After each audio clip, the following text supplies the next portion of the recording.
오늘은 이 본문의 말씀을 통하여 신앙개혁, 재각성과 끊음이라는 제목으로 하나님의 말씀을 전하도록 하겠습니다. 예수 함께 교회에 오신 여러분을 환영하고 축복합니다.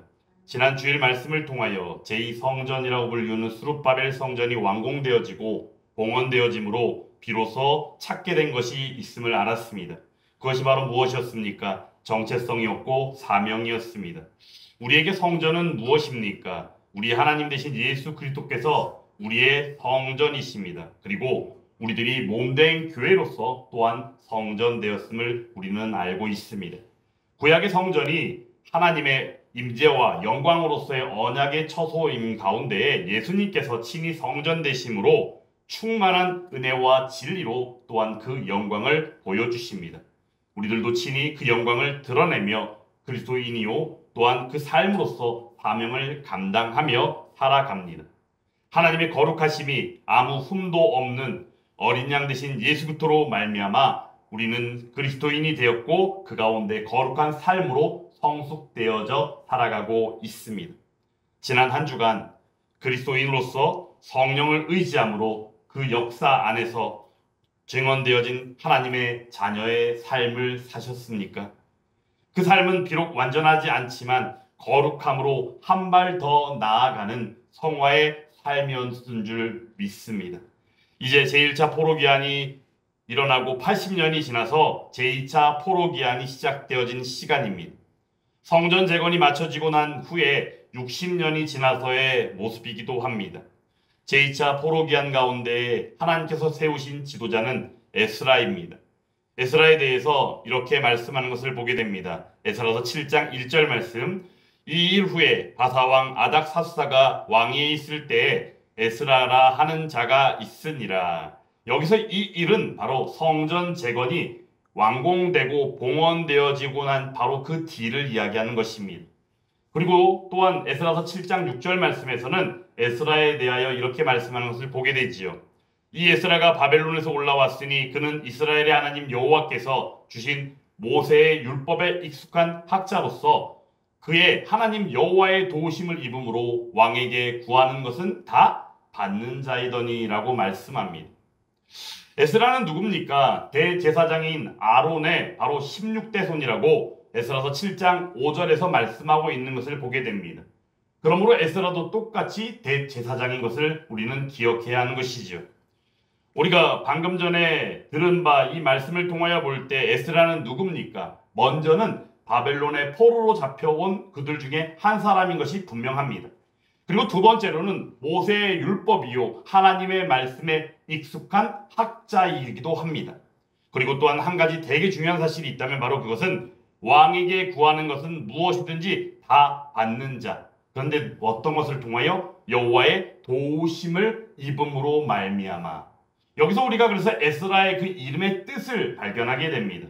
에스라, 그 이름의 뜻은 바로 무엇이냐? 하나님께서 도우신다는 의미를 담고 있습니다.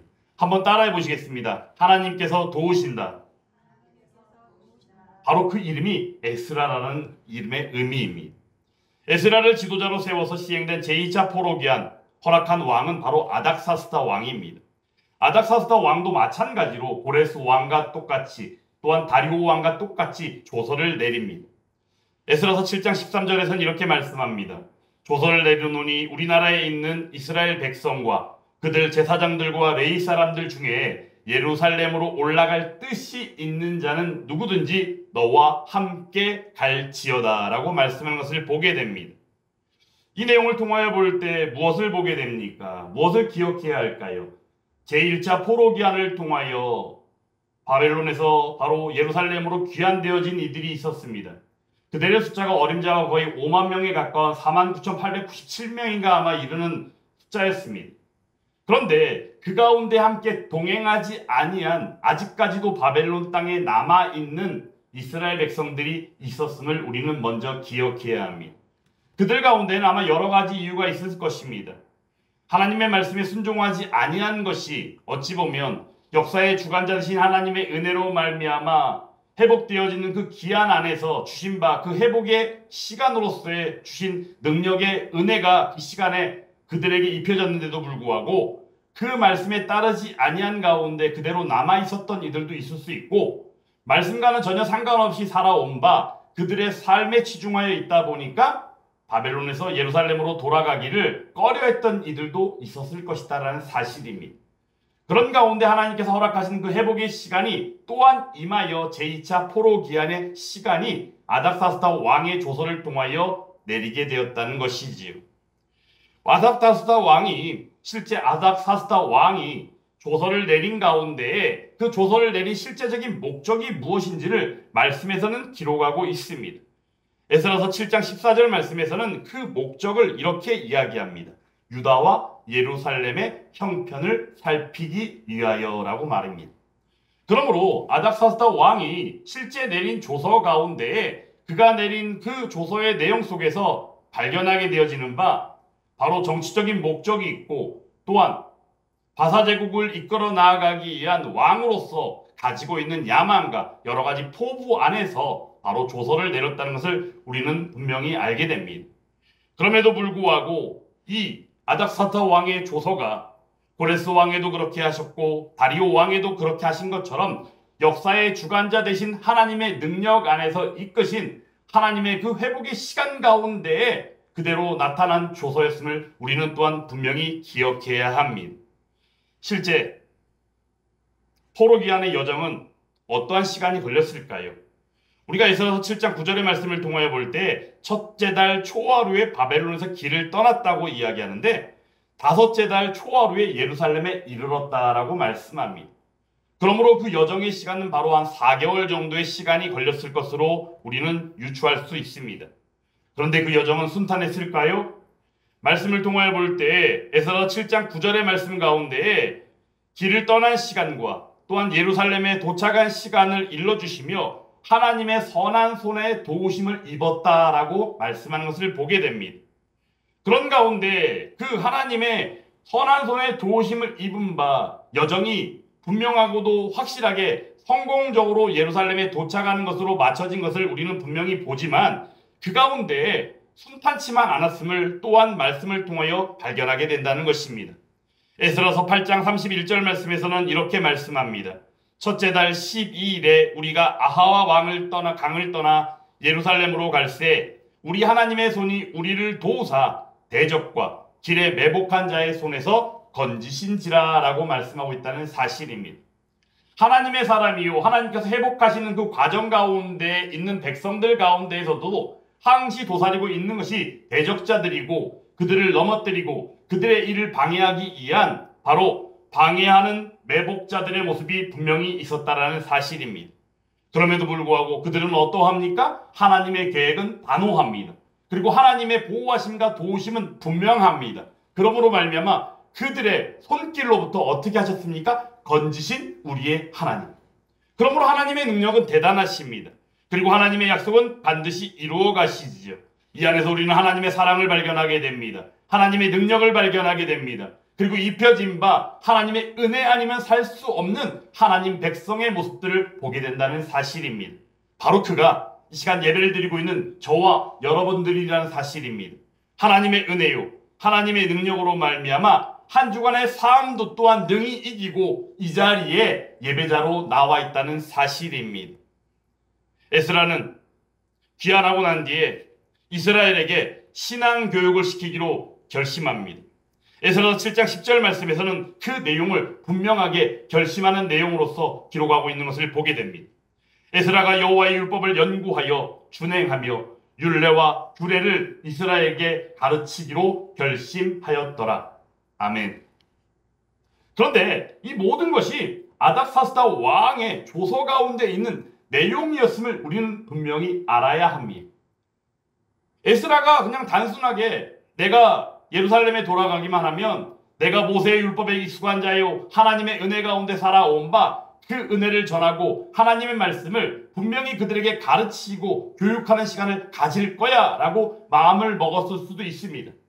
하지만 중요한 것은 그에 앞서 먼저 아닥사스다 왕의 조서 가운데 그러한 내용들을 담을 수 있게끔 역사의 주관자 되신 하나님께서 일하셨음을 우리는 주목해야 한다는 것입니다. 에스라서 7장 25절 말씀 가운데 아닥사스다 왕의 조서의 내용이 그 내용으로 담겨 있는 것을 보게 됩니다. 에스라여, 너는 내 손에 있는 내 하나님의 지혜를 따라 내 하나님의 율법을 아는 자를 법관과 재판관을 삼아 강 건너편 모든 백성을 재판하게 하고 그중 알지 못하는 자는 어떻게 하라? 너희가 가르치라라고 말씀하고 있다는 사실입니다. 그러므로 유다와 예루살렘을 전반적으로 다스릴 수 있는 권한이 에스라에게 주어졌음을 알게 하는 아닥사스다 왕의 조서인 것을 보게 됩니다.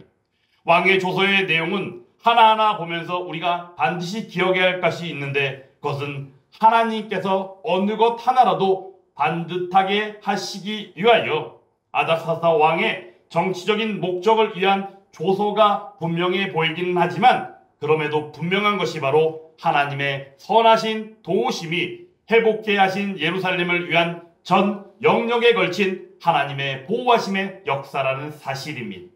그러므로 우리는 이러한 역사적인 사실과 하나님 베푸신 은혜를 입은 바 포로 귀한 자들의 그들의 일상과 그들의 삶 속에서 분명히 우리가 발견하고 기억하고 우리의 삶의 모습으로 바뀌어 적용해야 될 것이 있다면 하나님의 은밀히 베푸심과 또한 밝히 드러내심 안에서 베푸신 그 역사하심의 은혜를 기억해야 한다는 것입니다.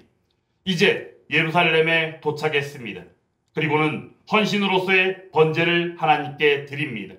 그 이후로 하나님의 성전을 섬기며 나아갑니다. 그런데 귀환하고 보니까 방백들을 통해서 듣게 된 이야기가 있습니다. 1차 포로 귀환 이후에 성전 재건까지 마치고 그들의 정체성과 그들의 사명이 무엇인지를 삶으로 밝히 알게 되어진 그들이었지만 그들이 하나님의 은혜를 저버리고 죄악된 삶을 살고 있다는 것을 알게 되고 듣게 된 것입니다. 에스라서 9장 1절 2절 말씀에선 이렇게 말씀합니다. 이 일 후에 방백들이 내게 나와 이르되 그들이 가증한 일을 행하여 그들의 딸을 맞이하여 아내와 며느리로 삼아 거룩한 자손이 그 지방 사람들과 서로 섞이게 하는데 방백들과 고관들이 이 죄에 더욱 으뜸이 되었다 하는지라라고 말씀하고 있습니다. 결국에는 포로 귀환한 이들이 이방인들이요 우상 숭배하는 자들 그들의 딸 혼인하고 통혼하는 과정을 통하여 그들이 섬기는 우상들을 숭배하는 모습으로까지 나아갔던 죄악 가운데에 노출되어지고 그 죄를 저지른 귀한 자들의 모습을 발견하고 듣게 되었다는 사실입니다. 하나님께서 베푸신 회복의 은혜를 입고 성전 재건으로서 정체성과 그 사명을 다시 찾은 바로 1차 포로 귀환 세대들이었습니다. 하지만 그들은 통혼하고 우상 숭배하는 혼합의 범죄를 저지른 것입니다.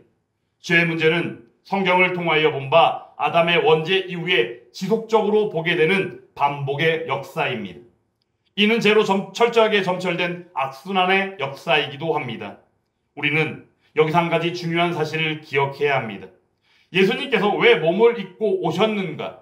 그리고 공생의 가운데 나아가심에 처음으로 말씀하신 그 내용이 무엇인지를 알아야 한다는 것입니다.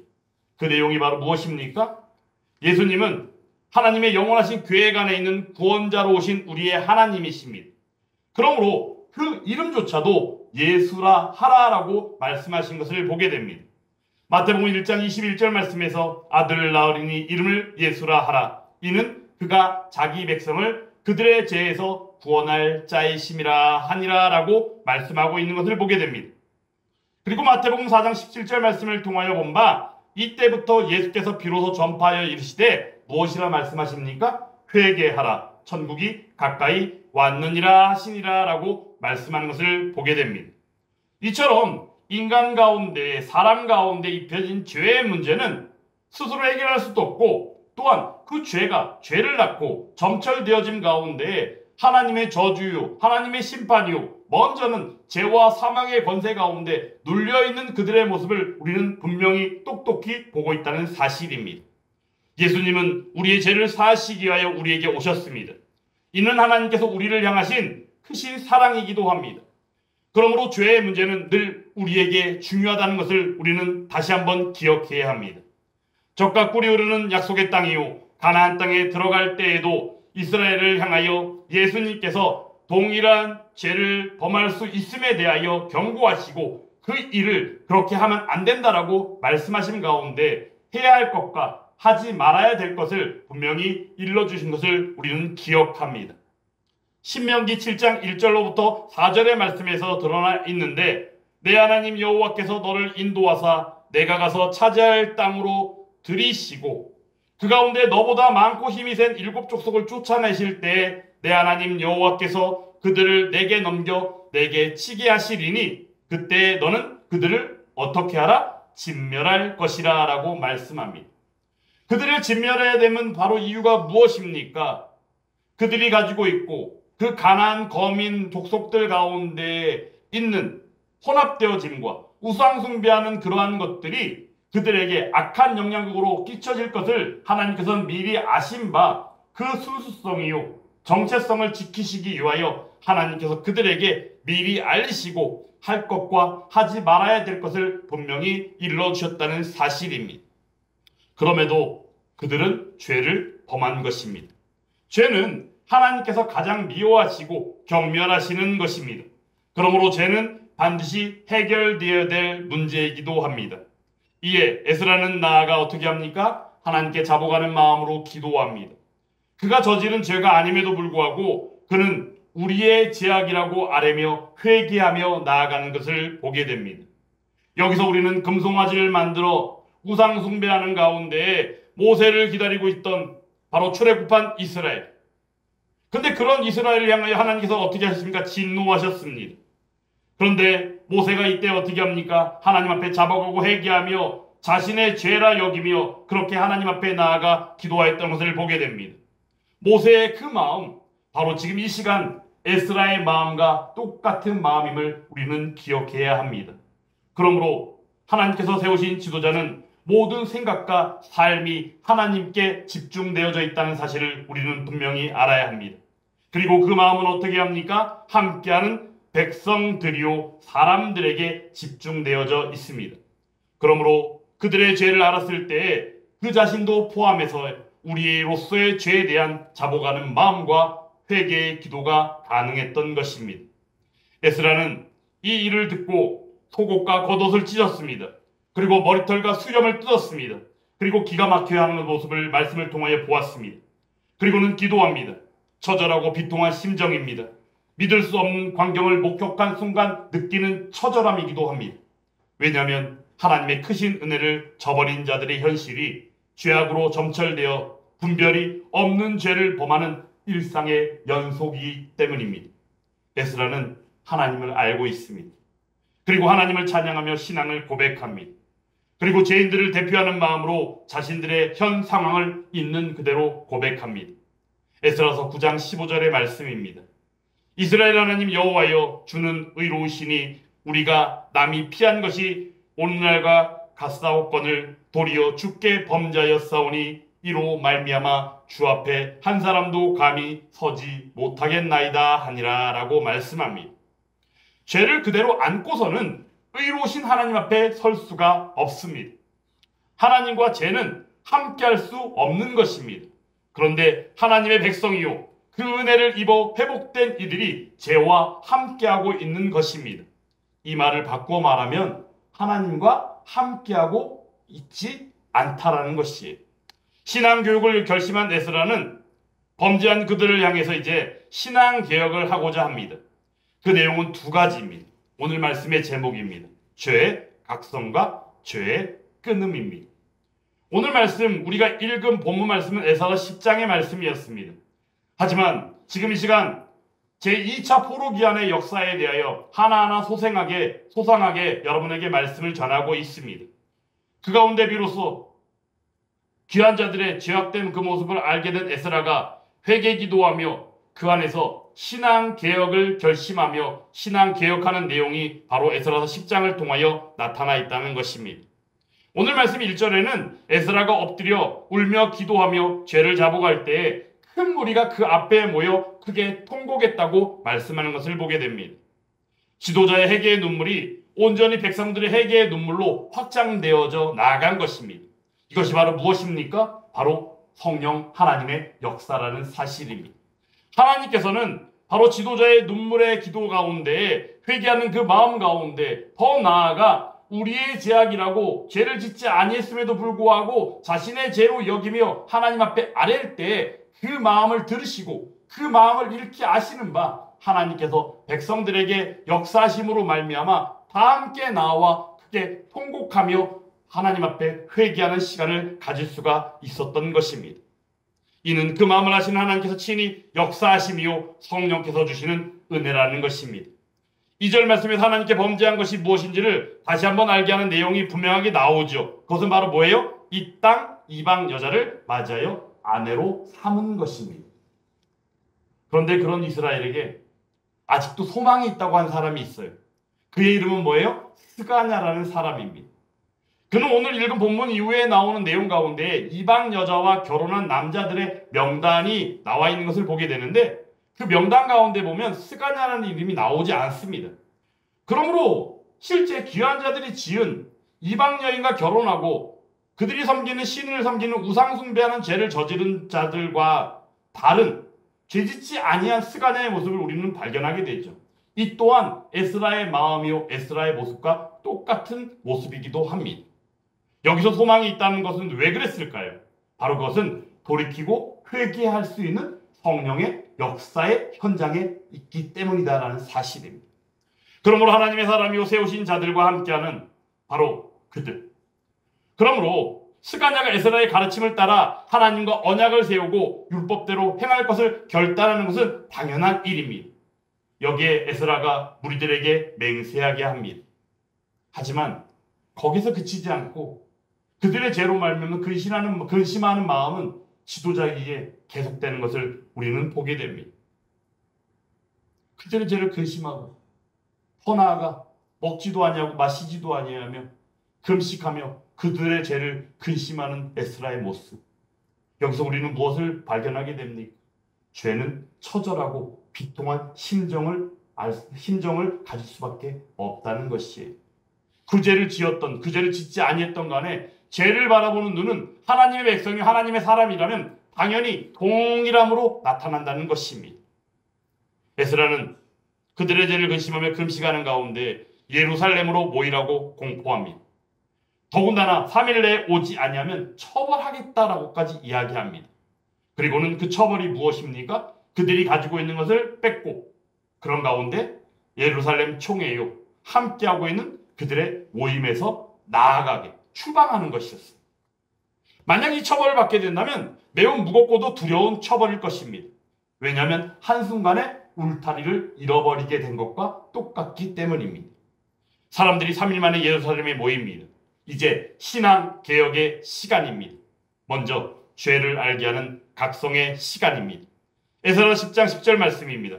너희가 범죄하여 이방 여자를 아내로 삼아 이스라엘의 죄를 더하게 하였으니. 여기서 그들의 죄가 무엇인지를 밝히 드러내 보이시죠. 에스라를 통하여. 그리고는 그 죄를 알게 합니다. 이 사실을 접한 이들 중에는 아차 하는 순간에 마음이 드는 이들도 있을 수 있습니다. 그런데 중요한 것은 또한 무엇입니까? 사랑하니까, 좋아하니까, 그래서 내가 아내로 삼은 것 뿐인데, 그리고 내 사랑하는 아내가 그렇게 하면 좋겠다라고 얘기하니까 그들의 신 이방신을 섬겼던 것 뿐인데 그게 뭐가 잘못이야? 라고 대수롭지 않게 생각하는 이들도 분명히 있을 수 있습니다. 왜냐하면 사람들의 생각은 다양하기 때문입니다. 하지만 그런 가운데에서 그 죄의 각성의 시간 이후에 바로 이어서 죄를 끊으라는 권면의 시간이 있는 것을 보게 됩니다. 에스라 10장 11절 말씀입니다. 이제 너희 조상들이 하나님 앞에서 죄를 자복하고 그의 뜻대로 행하며 그 지방 사람들과 이방 여인을 어떻게 하라? 끊어 버리라 하니라고 말씀합니다. 그것은 죄의 끊음입니다. 반드시 해결해야 하는 죄의 제거의 선언의 순간이기도 합니다. 여러분 사실 이거 쉬운 일입니까? 말씀을 통해 볼 때 하나님께서 한 사람을 사랑하고 한 사람의 배우자를, 한 사람을, 한 여인을, 한 남자를 자기 결혼 상대자로 그리고 하나님께서 붙여주실 때 하나님의 뜻이 아니면 그것을 끊을 수가 없다고 분명히 말씀하셨는데 이것은 오히려 그 가정을 깨버리라는 것입니다. 아내를 버리라는 것입니다. 아니 그러면 거기에서 자녀를 낳았다면 어찌 보면 그 자녀조차도 버리라는 내용과 연결될 수도 있는 것이 아닐까요? 이것이 무엇으로 이해해야 되는 내용이 될 수 있을까요? 하지만 여기서 우리가 중요한 대목으로 보아야 할 것이 있습니다. 아내를 끊어버리라? 아내를 내어버리라? 아내를 버리는 것에 치중하는 것이 아니라 우리가 여기서 주목해야 될 부분이 있다면 바로 그것은 죄와 반드시 끊어야 한다는 사실입니다. 그런데 이 내용을 잘못 이해하는 이들은 어떻게 이해하겠습니까?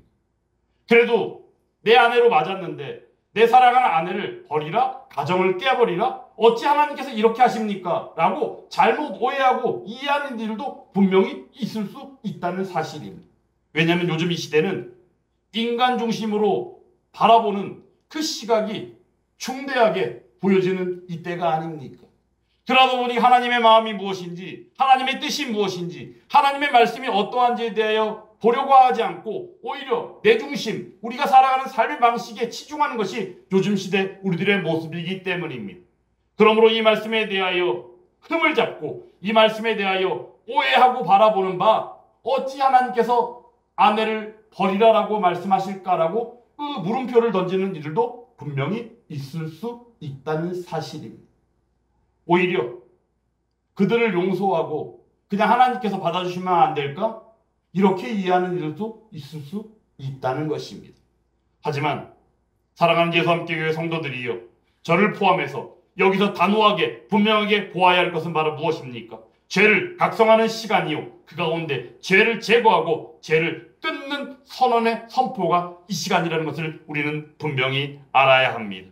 그러므로 백성들은 어떻게 했습니까? 한 소리로 우리가 마땅히 행하겠습니다라고 하며 마음을 하나로 모으고 나아갔습니다. 신앙개혁은 그러므로 무엇입니까? 죄의 각성과 끊음입니다. 이것이 시작이기도 하고 전부이기도 합니다. 그러므로 우리가 사는 시대에 대하여 우리는 다시 한번 생각하며 돌이켜볼 필요가 있습니다.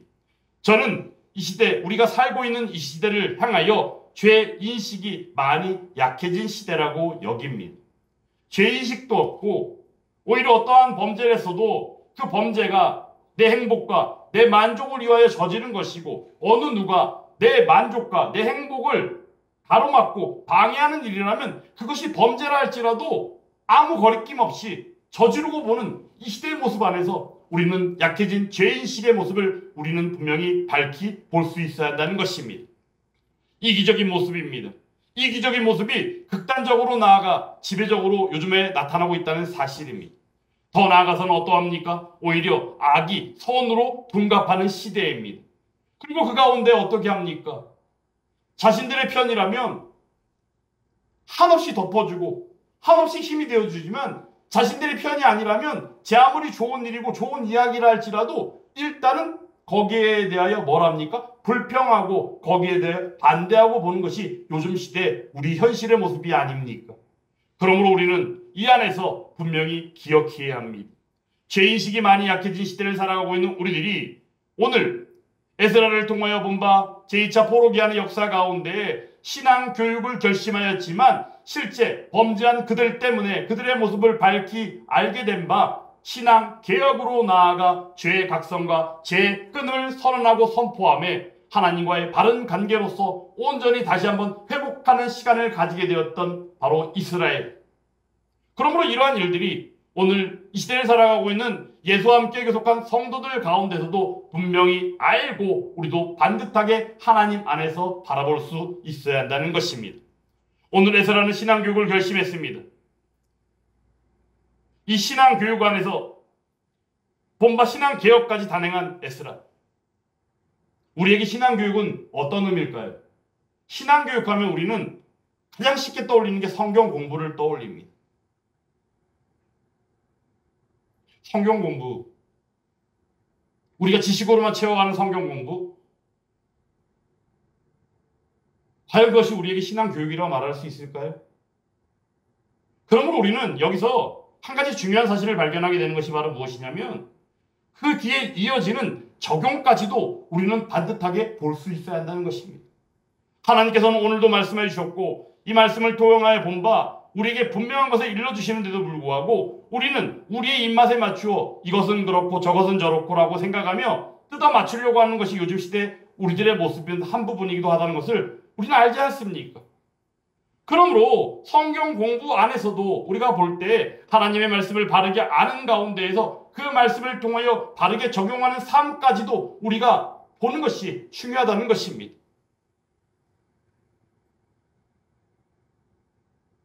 그렇다면 여러분들에게 신앙교육의 시간은 필요하지 않습니까? 오늘 에스라를 통하여 제2차 포로기한 자들에게 들과 함께 바라본 바 예루살렘 땅에 귀환되어져 정착한 그들의 범죄 가운데 신앙개혁을 단행했던 그 모습이 저 여러분들 안에서 필요하지는 않겠습니까? 저는 이 시간 저와 여러분에게 다시 한번 강조하며 강권적으로 권면하며 나아갑니다. 이 시대 안에서 우리가 사는 가운데 이 시대만을 바라봐서는 우리는 절대 하나님께서 말씀하시는 옳고 그름의 그 선언에서 살아갈 수 없습니다. 하나님이 아니시면 안 되는 것입니다. 그러므로 하나님을 바르게 알고 온전히 사는 것이 우리에게 요구되어지는 것입니다. 하나님의 은혜는 우리를 자유케 합니다. 그리고 또한 그 은혜가 무엇입니까? 복음입니다. 복음은 바로 예수 그리스도이십니다. 하지만 죄는 우리를 억압합니다. 일상을 무감각하게 합니다. 그리고 두려움 가운데 떨게 하기까지 합니다. 그리고 슬피 울며 이를 갈게 하기도 합니다. 그러므로 우리는 죄에 대하여 억제해야 합니다. 그리고 그 죄의 유혹을 이길 수 있어야 합니다. 어떻게 그것이 가능합니까? 바로 하나님을 바르게 알 때에 그것이 가능하다는 것입니다. 그리고 그 안에서 일상이 되는 신앙개혁으로서의 성령의 역사를 경험하게 하실 줄 믿습니다. 이 일을 위해서 지금도 성령 하나님께서 이 시간 함께하는 저와 여러분에게 은혜를 베풀어 주고 계신 줄 믿습니다. 요한복음 14장 26절 말씀에서는 이 성령에 대하여 이렇게 말씀합니다. 보혜사 곧 아버지께서 내 이름으로 보내실 성령 그가 너희에게 모든 것을 가르치고 내가 너희에게 말한 모든 것을 생각나게 하리라 라고 말씀하는 것을 보게 됩니다.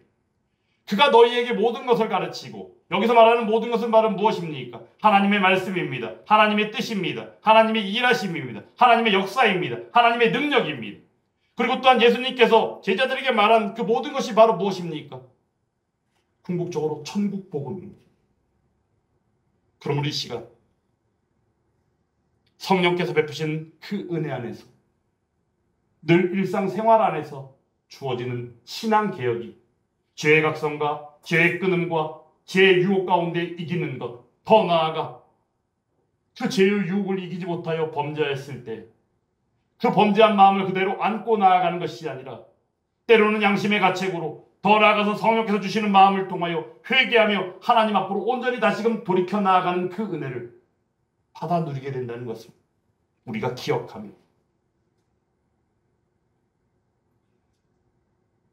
오늘 죄의 각성과 그 끊음을 선언 가운데 마땅히 행하겠습니다라고 결단하며 하나 되었던 그들처럼 우리들도 하나 되어 하나님 안에서 성령의 역사 안에서 죄의 각성과 끊음이 있는 신앙개혁이 일상생활이 되는 저와 여러분들이 다 될 수 있기를 주님의 이름으로 축원합니다. 저는 이 시대를 바라볼 때 그리고 매스미디어를 통하여 접해지는 여러 가지 소식들, 이야기들을 접할 때마다 몹시 안타까움과 마음의 속상함을 느낍니다. 더 나아가서는 하나님의 말씀이 선포되는 강단조차도 변질되어지고 잘못되어진 이러한 이 시대 가운데 인간의 판단과 하나님의 말씀을 이렇게 저렇게 짜맞추고 재단하며 또한 그 안에서 자신들의 생각들로 점철시켜 나아가는 그들의 모습 안에서 저는 너무나도 속상함을 느낍니다. 하나님께서 이러한 일들을 바라보시면 무엇이라 말씀하실까? 그 안에서 또한 저 자신을 바라보기도 합니다.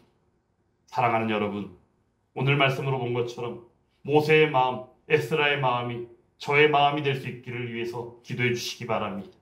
그리고 또한 그 안에서 우리가 하나 되어 죄의 각성과 죄의 끊음을 바르게 함께하며 하나님이 기뻐하시는 든든히 세워져가는 교회 가운데 함께하는 저와 여러분들이 다 될 수 있기를 주님의 이름으로 축원합니다.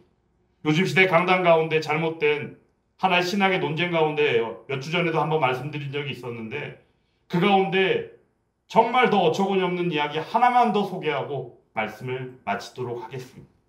지금 이 시대가 이런 시대라는 것입니다. 유신진화론이라는 신학 논쟁에 대해 말씀드린 적이 있습니다. 유신진화론의 내용은 간단합니다. 하나님의 창조도 믿고 인간의 과학 가운데 이야기하는 진화론도 믿는다는 거예요. 가능합니까? 절대 불가능한 일이죠. 그런데 그것이 가능하다고 말합니다. 그들이 이야기하는 주장은 무엇이었습니까? 하나님의 창조는 지금도 진행하고 있습니다라고 얘기한다는 거예요. 우리가 아는 창조는 무엇입니까? 무에서 유로의 창조이며 또한 완전하신 하나님의 창조입니다. 그런데 그들이 유신진화론 가운데 주장하는 내용은 지금도 진행되는 창조 안에서 말하는 바 아담과 하와를 하나님의 언약 안에서 최초의 인간으로 말하지만 그들이 주장하는 내용 가운데 하나 어처구니 없는 주장의 이론이 바로 무엇이냐면 아담과 하와 이전에도 혈통적으로 먼저 있는 선행 인간이 있었을 것이다 라고 말한다는 거예요. 여러분 여기서 여러분 눈치채셔야 돼요. 그러면 유신진화론은 바로 뭐예요? 이단이에요. 잘못된 신학 논쟁이에요. 그런 논쟁을 하는 것조차도 무가치한 시간이라고 말씀드린 적이 있습니다. 자꾸 이런 이야기를 드리는 이유가 무엇인지 아십니까? 여러분들은 아셔야 될 것은 아셔야 된다는 것입니다. 왜냐하면 잘못된 논리 안에서 잘못된 말씀이 선포되는 강단이 이 시대 가운데 너무나도 존재하고 있다는 사실입니다. 그러면 우리는 모든 것을 하나님 중심으로 보아야 합니다. 말씀조차도 하나님의 말씀인 계시, 성경 하나만으로 만족해야 합니다.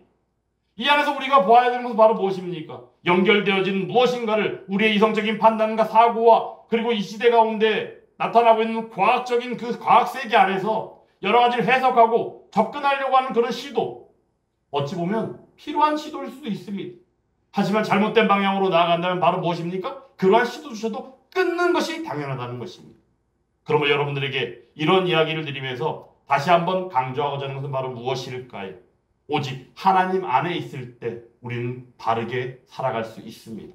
그 바른 삶은 바로 무엇입니까? 하나님이 기대하시고 하나님이 우리에게 말씀하신 거룩한 삶인 줄 믿습니다. 내가 거룩하니 너희도 거룩할지어다. 그 거룩의 삶이 하늘에 계신 너희 아버지의 온전하심과 같이 너희도 온전하라 말씀하심처럼 바로 그 온전함이 성숙되어져 가는 그 삶으로 마땅히 살게 하실 줄 믿습니다. 그 안에서 성령 하나님의 역사가 있습니다. 이제 이번 주간에 추석 명절이 끼어 있습니다. 우리는 추수감사주의를 지키잖아요. 하지만 또한 대한민국 고유의 명절인 추석이 끼어 있습니다. 똑같은 동일한 마음이겠죠. 하나님 주신 그 은혜 안에서 감사의 마음 가운데 가족과 함께 모이기도 하고 그 안에서 또한 하나님의 말씀을 전하고 또한 하나님의 사랑을 전하고 그리스도의 향기가 되고 편지가 되는 그 일들 가운데 함께 동참하며 기하복된 하나님의 그 은혜가 입혀지는 추석 명절이 또한 될 수 있기를 주님의 이름으로 축원합니다.